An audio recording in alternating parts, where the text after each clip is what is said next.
Rob's World. Hey everyone, and welcome back. I hope you all had a great holiday season and you're enjoying the new year in 2019. The comments on the last video, the Origami Mini Boomerang, were great, and thank you guys so much for the support over all these years. I've been on YouTube now for over 10 years, and it really means a lot to me. Today I'd like to show you my own version of the Origami Mini Fireworks, which is based off the Infinity Kaleidoscope tutorial that I did, except it's made from one piece of paper, so it's a lot better than making all those modules and putting them together. Once you have the paper, you're ready to go, and if you do enjoy the video at the end, don't forget to like it down below and also comment and subscribe to show some support. The size of the Mini Infinity Firework depends on the paper you use. If you want a larger one, you can use 11 by 17 inch paper, or you can also use 8.5 by 14 legal sized to get a mid-sized one. However, if you want a cool mini hand-sized one, you can use 8.5 by 11 letter-sized paper like this one. I prefer to use the color paper because it's slightly sturdier than white, and I find it works better, so that's what I'm going to use. We're going to first turn the 8.5 by 11 into a 1:4 proportion paper, make all the pre-creases, and finally, once we get this accordion thing, we can then take the two ends and we can join them together just like this in order to get the Mini Infinity Firework.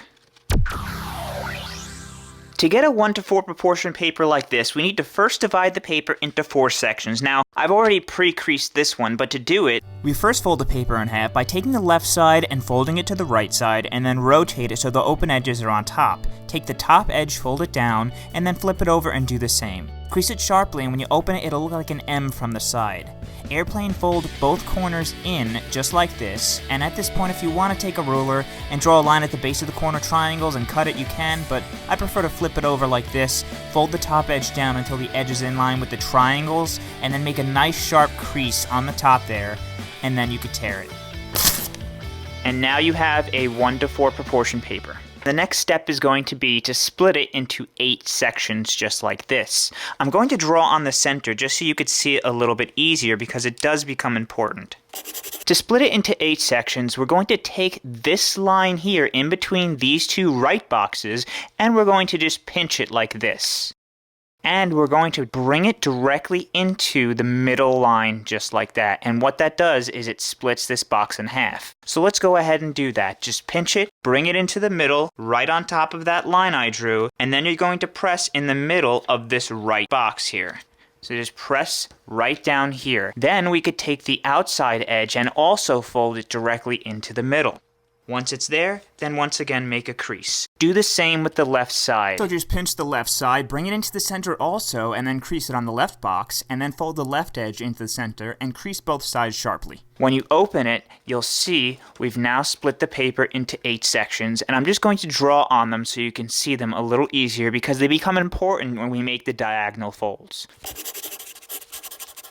Now that we've split the paper into 8 sections, it's important that I emphasize that all of the vertical folds must be mountain folds, meaning we're going to fold downwards on each of these folds. So let's go ahead and do that now. So let's just fold downwards on all of them and crease across. Now I've also marked the center line as darker so that it's easier to distinguish. And what we're going to do is to turn this into something that looks like this. It has 8 sections, and each section has 2 X's on top of each other. To do that, we're going to start with the diagonal folds going this direction, and then we're going to go in this direction. We're going to first take the corner here, and we're going to take this top edge and fold the corner into this first line, just like this. Once it's lined up, then you can make a crease on the outside.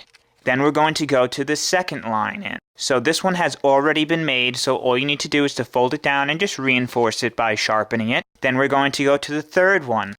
Just go right there, line it up, and make sure that this line on the bottom also corresponds with the bottom as well, so that everything is lined up.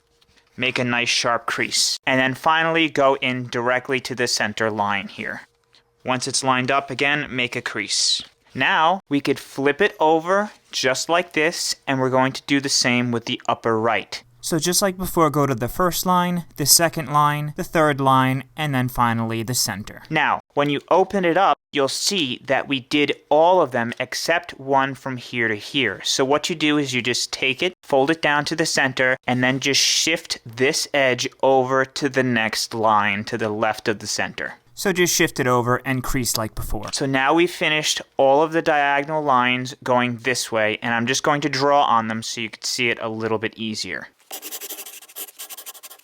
Now we're going to do the same going the other way. So we're going to take the upper left corner and fold it into the first line also, just like this. Make a nice sharp crease. And it's basically the same thing. We're going to fold it all the way to the middle, just like before. So just like before, just go to the second one, the third one, and then the middle. Then you flip it over, do the same thing, bring the upper left down to each line. And then finally, when you get to the middle, just open one up and then shift it over. Give it a nice crease. And now we've finished all of the diagonal creases, and I'm just going to draw on the remaining ones again so you could see them easier. So you should have a paper that looks just like this. Alright guys, so we're almost done. We just need to divide the 8 sections into 16 sections vertically, and then we can create something like this and join it together. You already know what to do. You just basically bring these edges into the center until we have split everything into 16 sections. So let's go ahead and do that. Just pinch it here and bring it into the center, and then make a crease right along here. And just keep on bringing the edges into the center, just like that. So just keep bringing those mountain folds into the center until you have split everything into 16 sections, and each of those X's has a vertical line through it. And then we can reinforce the creases by just going over the outside, and do the same with the other side. Now we can open it, and you'll see we've divided everything into 16 sections. Now this is very important. We need to make sure that all of these vertical folds are mountain folds. So I'm going to hold it like this, and I'm just going to fold downwards or backwards like this so that all of the folds are folded downwards. So just like before, we're going to crease downwards on all of those vertical lines, making sure that they're all nice sharp mountain folds. Just continue throughout the rest of the paper.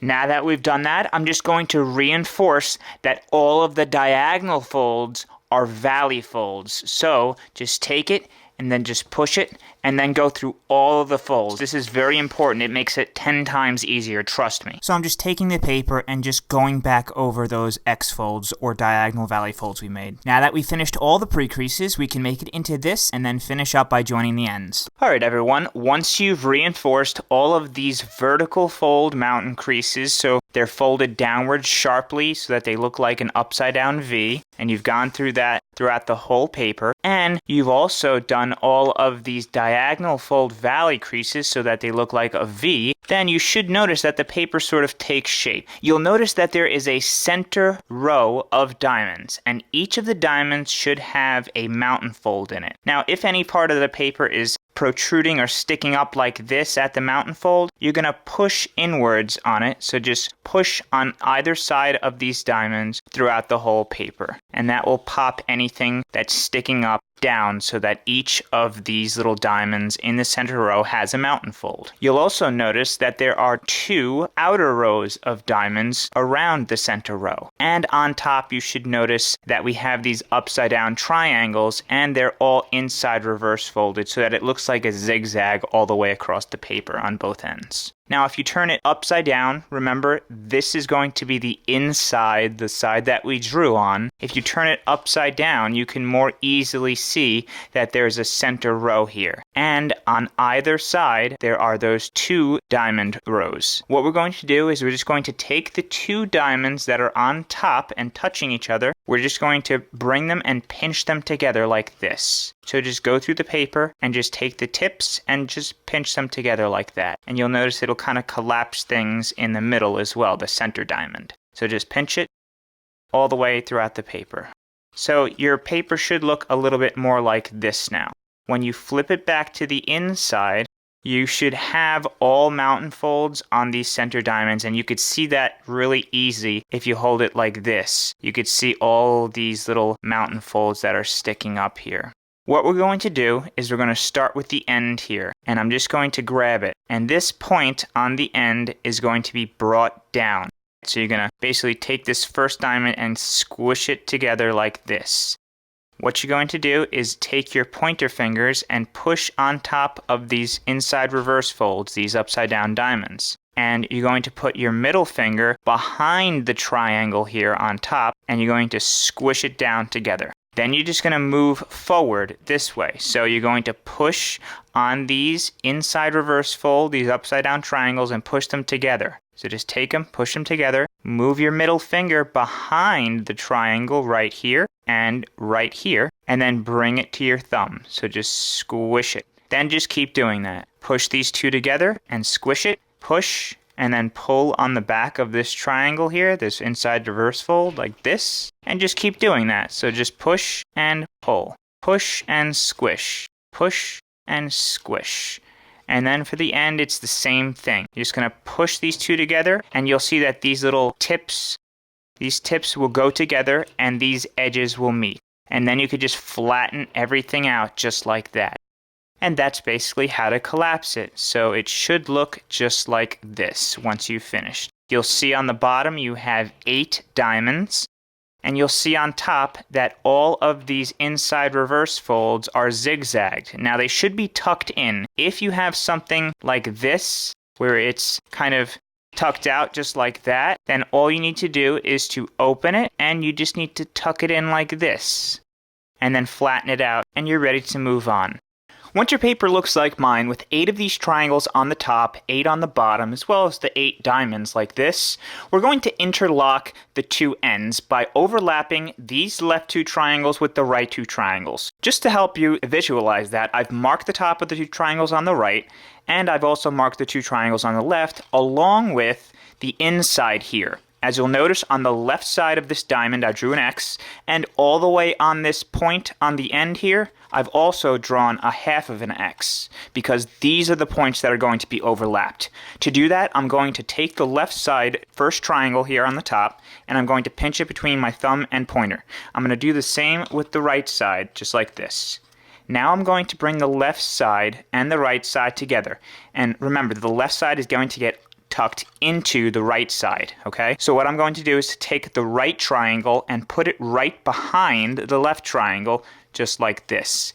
And as you'll see, I also drew an arrow on the corner because that's going to be tucked in right there. Once you overlap those 2 triangles, then you could hold it together with your left pointer and left thumb. And we're also going to take this top triangle here and tuck it under this one. To do that, we need to get this end point onto the area where the X is. So what I do is I kind of lift it up like this, and then I shift it with my middle finger like that. So make sure that that point is over and into that X area.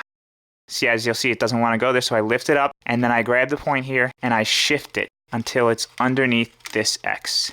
Okay, so you need to work with that. It's going to be a little bit of a puzzle, but you'll eventually figure it out. If you mark the end triangles like that, it should look just like this once you get it in. Once they're tucked in, I'm going to pinch them together like this, and also pinch the top. And there you go. Your Mini Infinity Firework is completed, and you just need to spin it. To do that, it's basically going to take your thumbs and pull outward, at the same time tucking from the back and pushing upward, just like that.